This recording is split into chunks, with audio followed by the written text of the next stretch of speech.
Kamakailan ay ibinahagi ni Kylene Alcantara, ang talented Filipina actress, ang kanyang candid reaction sa pagkukumpara sa kanya physically sa superstar na si Catherine Bernardo. Ipinahayag niya ang kanyang excitement at paghanga kay Catherine, na nagsabing, "Salamat po. Kinikilig ako, actually."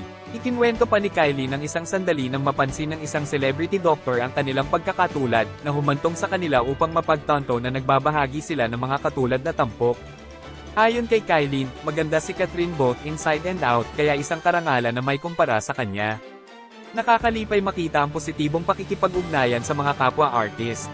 Hindi maitago ni Kylene Alcantara ang ngiti mula tainga hanggang tainga nang hingi ng kanyang reaksyon tungkol sa kamukha niyang kapwa-bida na si Catherine Bernardo. "Salamat po. Kinikilig ako, actually," sinabi ni Kylene sa philstar.com sa pagbubukas kamakailan ng bagong Bali store sa Rustens, Makati.